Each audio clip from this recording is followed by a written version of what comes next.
September 18 அன்று வரப்போகும் சந்திர கிரகணம். உலகின் பல்வேறு பகுதிகளில் உள்ள ஸ்கை வாட்சர்களுக்கு செப்டம்பர் 18, 2024 அன்று ஒரு பகுதி சந்திர கிரகணம் ஏற்படும். இந்த வான நிகழ்வு ஹார்வெஸ்ட் மூனின் ஒரு பகுதியை பார்க்கும்.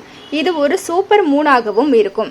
நாசாவின் கூற்றுப்படி இந்த கிரகணம் ஐரோப்பாவில் அதிகாலையிலும் அமெரிக்காவில் மாலையிலும் நிகழும். ஐரோப்பா, ஆசியா, ஆப்பிரிக்கா, வட அமெரிக்கா, தென் அமெரிக்கா, இந்திய பெருங்கடல், அட்லாண்டிக், பசிபிக், ஆர்க்டிக் மற்றும் அண்டார்டிகாவின் பெரும்பாலான பகுதிகள் கிரகணத்தின் சில பகுதிகளையாவது பார்க்க முடியும்.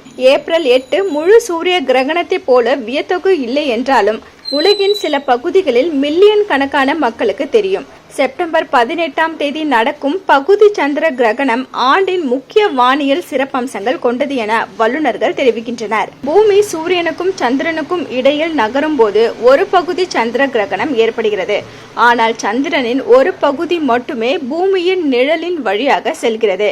முழு சந்திர கிரகணத்தை போலன்றி சந்திரன் பூமியின் குடையால் முழுவதுமாக மூடப்பட்டிருக்கும் ஒரு பகுதி கிரகணம் சந்திரனின் ஒரு பகுதியை பார்க்க வைக்கிறது.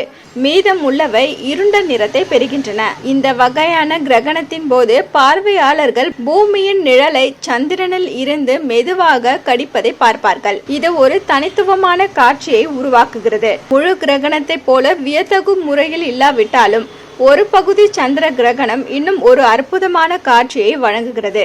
இந்தியாவில் பெரும்பாலான பகுதிகளில் கிரகணம் தெரியாது. மேலும் ராஜஸ்தான், குஜராத், பஞ்சாப் போன்ற மாநிலங்கள் மற்றும் ஜம்மு அண்ட் காஷ்மீர், ஹரியானா, மகாராஷ்டிரா, கர்நாடகா போன்ற மாநிலங்கள் உட்பட நாட்டின் பிற பகுதிகளில் பெனும்பிரல் கட்டம் மட்டுமே தெரியும். மேலும் இந்த சந்திர கிரகணம் இந்தியாவில் தெரியவில்லை என்றாலும் இது அனைத்து ராசிக்காரர்களையும் பாதிக்கும். ஜோதிடத்தின் படி பித்ருபக்ஷத்தில் சந்திர கிரகணம் தற்செயலாக 4 ராசிக்காரர்களுக்கு அசுப பலன்களை தரும். என்ன வியூவர்ஸ், இது போல பல இன்ட்ரெஸ்டிங்கான நியூஸை தெரிஞ்சுக்கணுமா? ஹலோ சிட்டி டிவியை லைக் பண்ணுங்க, ஷேர் பண்ணுங்க, மறக்காம சப்ஸ்கிரைப் பண்ணுங்க.